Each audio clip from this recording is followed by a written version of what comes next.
des vies. Cliquez maintenant sur le lien dans la description et aidez-nous à diffuser la parole de Dieu.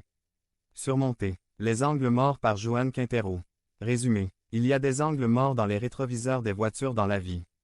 Aussi cela m'est arrivé à un moment donné, lorsque je conduis la voiture et que j'essaie de changer de voie à droite dans une avenue, je regarde dans le rétroviseur, je ne vois rien et je m'en vais, pour ensuite avoir une grosse frayeur car une autre voiture arrivait et je ne l'avais pas vue. Tout ça parce que là le rétroviseur a un angle mort, c'est aussi comme ça dans nos vies, c'est-à-dire que nous avons tous des angles morts. Si nous passons honnêtement en revue notre vie, nous nous rendons compte qu'il y a certaines choses que nous voulions faire mais qui ne sont pas terminées ou qui n'ont même pas été commencées. Des objectifs et des rêves auxquels vous avez réfléchi, planifié, mais que vous attendez d'être exécutés. Qu'il s'agisse de démarrer une entreprise, d'étudier quelque chose, de créer une fondation pour aider ceux qui en ont besoin, de se marier ou de commencer à changer votre mode de vie pour un mode de vie plus sain peut-être que vous avez essayé parfois, mais il semble que vous ne puissiez pas démarrer ou bouger. Avancer et vous ne pouvez pas. Vous savez pourquoi cela vous arrive. La réponse parce qu'il est nécessaire que le Saint-Esprit nous révèle nos points aveugles, élargisse notre vision, ouvre nos yeux et nous donne la révélation de la manière de surmonter tout obstacle qui se trouve sur notre chemin. Vous avez besoin que Dieu fasse avec vous ce qu'il a fait avec le serviteur du prophète Élisée, lorsqu'il était attaqué par une armée envoyée par le roi de Syrie. Lisons-nous dans 2 Rois 6, 15 à 17 Hélas, mon Seigneur. Et maintenant, qu'allons-nous faire? Et Élisée lui dit, n'aie pas peur, car il y en a plus qui sont avec nous que ceux qui sont avec eux. Immédiatement après, Élisée pria avec ces paroles.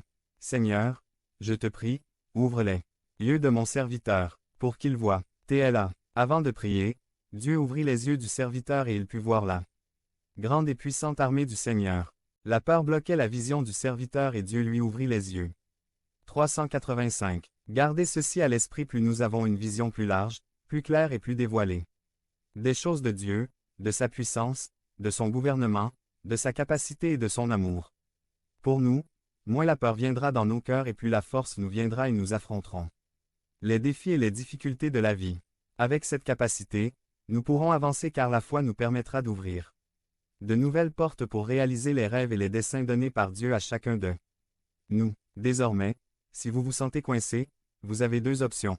Continuez avec les angles morts ou priez Dieu d'ouvrir les yeux pour voir ce que vous ne voyez pas aujourd'hui.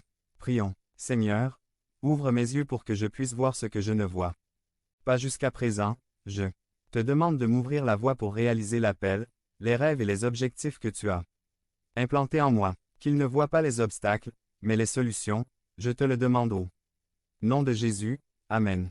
Verset. Élisée a prié avec ces mots.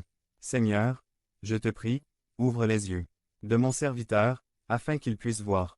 2 Rois 6, 17 NKJV.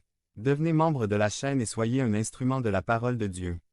Ne manquez pas cette opportunité d'avoir un impact sur des vies. Cliquez maintenant sur le lien dans la description et aidez-nous à diffuser la parole de Dieu.